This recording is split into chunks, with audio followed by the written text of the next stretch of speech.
eran ingresadas por el portón. No sabemos si todas, en realidad es complejo, pero sí, si hay algo que tenemos claro es que efectivamente eran ingresadas por acá. Y luego hay algunos que hablan ahí como de un espacio un poco más bajo. Esto está totalmente modificado. Tú te das cuenta como para allá, ahí se ve como una casa, como un techo de una casa. Se ve como una ventana que taparán. Eh, En este lugar y en casi todos los sitios de memoria a nivel nacional, lugares que fueron utilizados para la represión, no existen mapas, no existen fotografías, porque las fuerzas represivas han colaborado con el proceso de ocultamiento de información y nunca han entregado nada. Nosotros no tenemos mapas, los mapas que hemos encontrado han sido como por casualidad. Planos. Nada, absolutamente nada. ¿Por qué? Porque además, como acá seguía funcionando Carabineros, la excusa es seguridad nacional. Nosotros no podemos tener información a ese nivel de un lugar donde está Carabineros. Y como sigue funcionando acá, allá, la misma cosa, porque el plano es completo.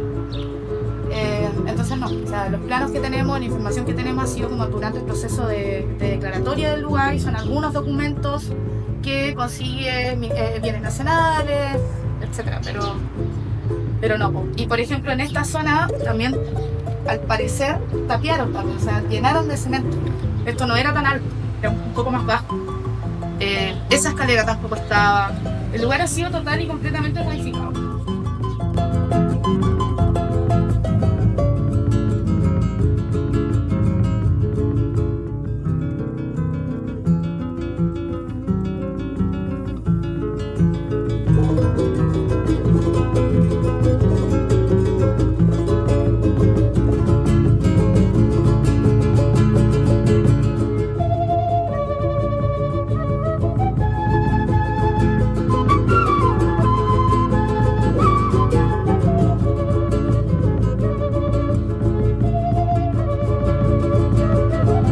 Este lugar, cuando estaba en monjas, acá estaba la pieza también, acá lleva navas.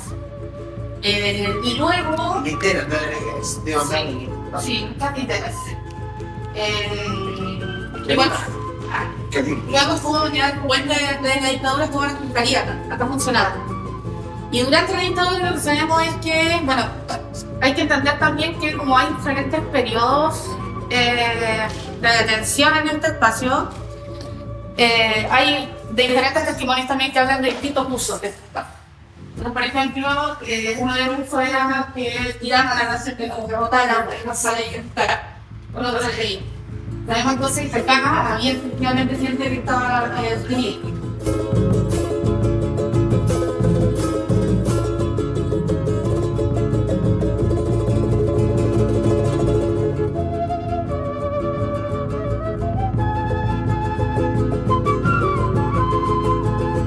Tal como también ese piso que está ahí, fueron las cosas que me ayudaron a mí a reconocer el lugar. Aunque yo ya venía preestablecido, que había sabía estado. que estaba. Pero este lugar específicamente tiene ese aire, ese ambiente de esa época, pero está puesto inmediatamente a esa época. Ya solamente por el piso de madera. No sé si habré estado acá porque todo el edificio tenía esta madera. Ya. Entonces, eso es importante. Y ahora, otras personas que estuvieron detenidas acá, sí reconocen más aspectos. Ahí también podría comentar. Bueno, este fue el último lugar al que Carabineros nos dejó ingresar. Nosotros, acá funcionaba una almería, supuestamente. Esa era la razón por la que no podíamos ingresar a este espacio. Pero luego nos dimos cuenta que no era eso, sino que existe acá un espacio que claramente era utilizado para torturar y además que algunos de los testimonios lo que hablan es que acá estaba la parrilla, este era uno de los lugares de interrogatorio, estas dos salas. Y posteriormente la gente a veces era llevada al salón de lo que nosotros denominamos como calabozo, donde los dejaban ahí encerrados durante varias horas.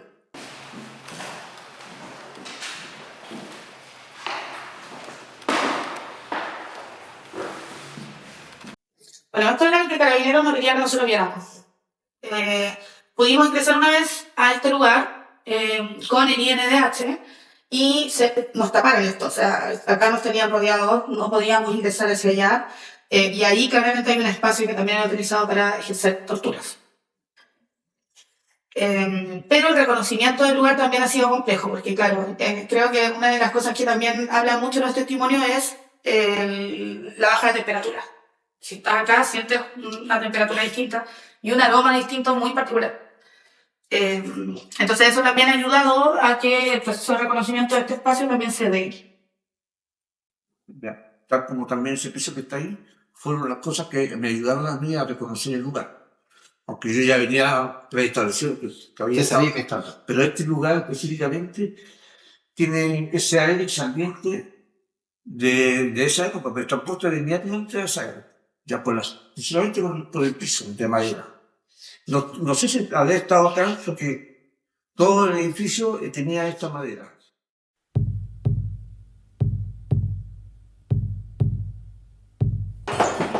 A veces podía mirar hacia abajo. Y ahí veía esa baldosa. Entonces las baldosas, el sonido de la iglesia, la línea del tren, todas esas cosas fueron constituyéndose para que la gente supiera que estaba acá.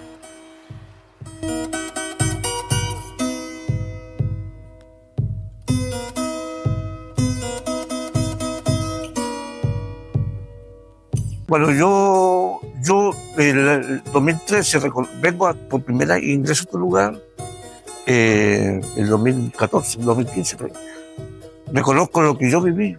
Entonces, este edificio inicialmente fue lo que se reconoció en la primera versión mía. Pero después llegaron otros presos y fueron dando otros testimonios.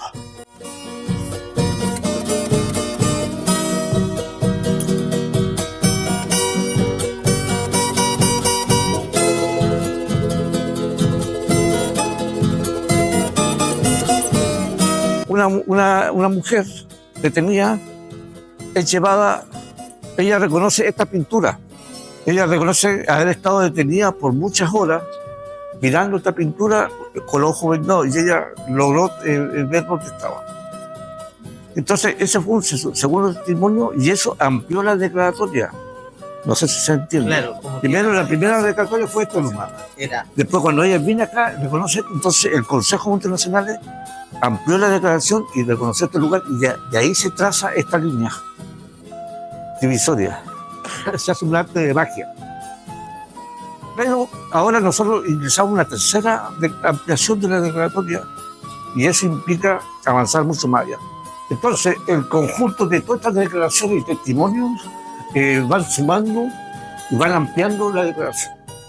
Eso por un lado es importante conocer. Y por otro lado, no puede existir en un mismo lugar que está declarado monumento histórico las dos partes. Las dos partes convivían. O sea, no podemos nosotros cohabitar con los perpetradores. No son ellos los actuales, pero sí la institución.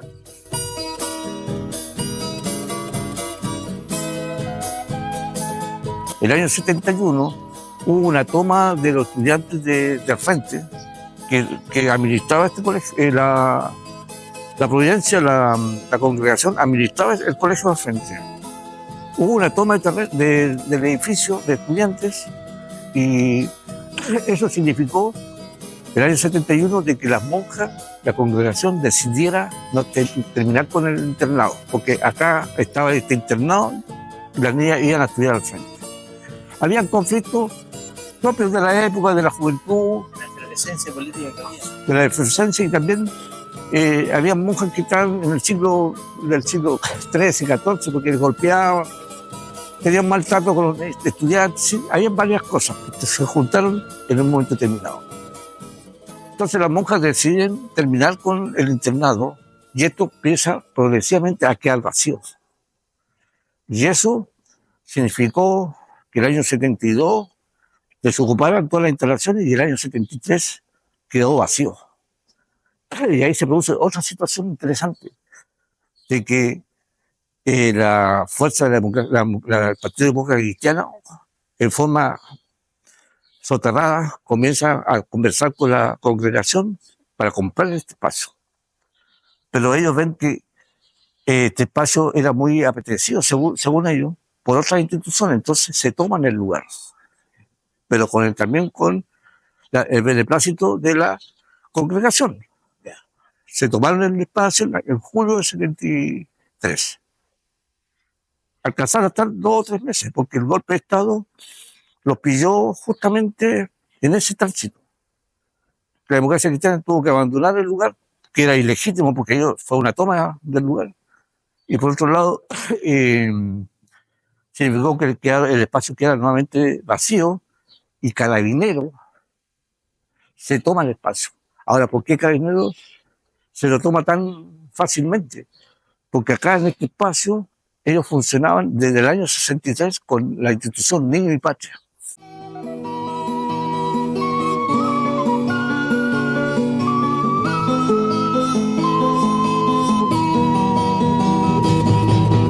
Ahora, este espacio es significativo porque hemos descubierto que es el único espacio en Chile donde, desde el mismo golpe de Estado hasta 1990, funcionó el sistema de inteligencia. En Chile, acá, funcionó de forma ininterrumpida. En otros lugares era por 2 años, estaban ocupados el espacio, los del 38, José Domingo Cañas, centro de tortura, lo ocuparon por un determinado tiempo y después ya lo dejaban de lado. Acá no, acá incluso hasta después de que asume el régimen democrático, Carabineros se mantuvo sin ningún tipo de cuestionamiento y censura, mantuvieron y siguieron trabajando. Y efectivamente, en ese marco se produjeron muchas detenciones. Por un lado, la gente se empezó a reanimar y empezó a protestar, y por otro lado, el régimen castigaba deteniendo a la gente. En ese marco fui detenido yo y mucha otra gente. Floreal de Cabarre, que era de la democracia cristiana, fue detenido también el mismo día del acto, lo detienen, inclusive. Otros lo detenían de otra manera, y a los más opositores mucho más, digamos, frontales, en el caso mío, los castigaban con cárcel, con delegaciones, con expulsiones del país. Esa fue más o menos la dinámica, bueno, y ejecuciones políticas.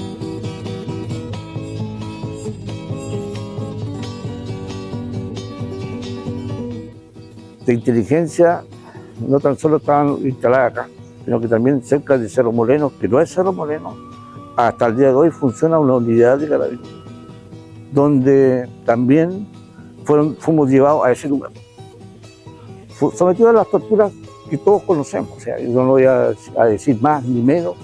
Las torturas eran todas similares porque la técnica era la misma.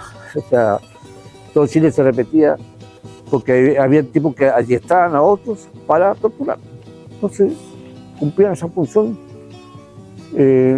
digamos, con todas las herramientas y las posibilidades que tenían en cada lugar. Acá, en Antofagasta, nosotros fuimos llevados a un lugar de Carabineros que hasta el día de hoy funciona, cerca de Cerro Moreno.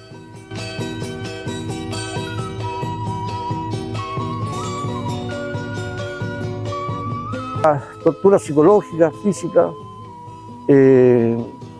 lo que ocurre en una detención donde tú estás con los ojos vendados todo el rato y sometido a presiones de todo tipo. Sometido, en el caso mío, fue una presión adicional, fue detenida mi compañera, conmigo tuvo 9 días detenido acá, fue detenido mi papá, mi hermano.